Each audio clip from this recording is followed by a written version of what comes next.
മംഗലം ഡാമിൽ കോൺഗ്രസ് വണ്ടാഴി കിഴക്കഞ്ചേരി മണ്ഡലം കമ്മിറ്റികളുടെ ആഭിമുഖ്യത്തിൽ സായാഹ്ന ധർണ നടത്തി.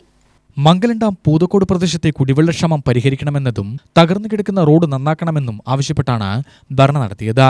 ടൗണിൽ നടന്ന dharna DCC vice president Sumesh Achuthan ഉദ്ഘാടനം ചെയ്തു. കേരള സംസ്ഥാനത്തുടനീളം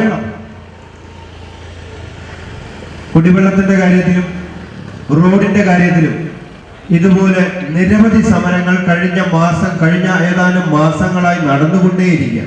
ഈ കഴിഞ്ഞ തദ്ദേശ സ്വയംഭരണ സ്ഥാപനങ്ങളിലെ തെരഞ്ഞെടുപ്പുകളിൽ ഇടതുപക്ഷത്തിനെതിരെയുള്ള ഒരു വലിയ ജനവിധി ഈ സംസ്ഥാനം മുഴുവൻ ഉണ്ടായത് ഇതുപോലെ ജനങ്ങളെ ബാധിക്കുന്ന വിഷയങ്ങളിൽ ഇവിടുത്തെ ഭരണകർത്താക്കൾ, അത് സംസ്ഥാന ഭരണം ആണെങ്കിലും തദ്ദേശ സ്വയംഭരണ സ്ഥാപനങ്ങളിലെ ഭരണകർത്താക്കളാണെങ്കിലും ഇടതുപക്ഷത്തിന്റെ ആളുകൾ ജനങ്ങളെ വിസ്മരിച്ചുകൊണ്ട്, ഇതുപോലുള്ള ജനകീയ വിഷയങ്ങൾ വിസ്മരിച്ചുകൊണ്ട് അവർ മുന്നോട്ട് പോയതിന്റെ ഭാഗമായിട്ടാണ് ഇന്ന് സംസ്ഥാനത്ത് ഇടതുപക്ഷത്തിന് വലിയ തിരിച്ചടി ഉണ്ടായത്.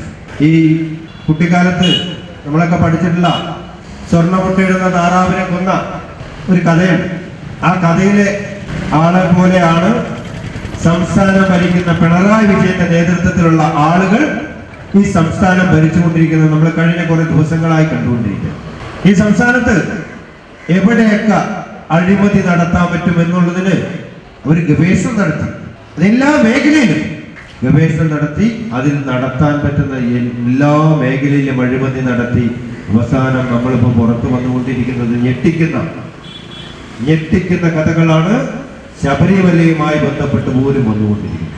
KPCC അംഗങ്ങളായ പാളയം പ്രദീപ്, സുദർശനൻ, പത്മഗിരീശൻ, രാമകൃഷ്ണൻ, KV കണ്ണൻ, ശശീന്ദ്രൻ, ചന്ദ്രൻ തുടങ്ങിയവർ പ്രസംഗിച്ചു. UTV news, Palakkad.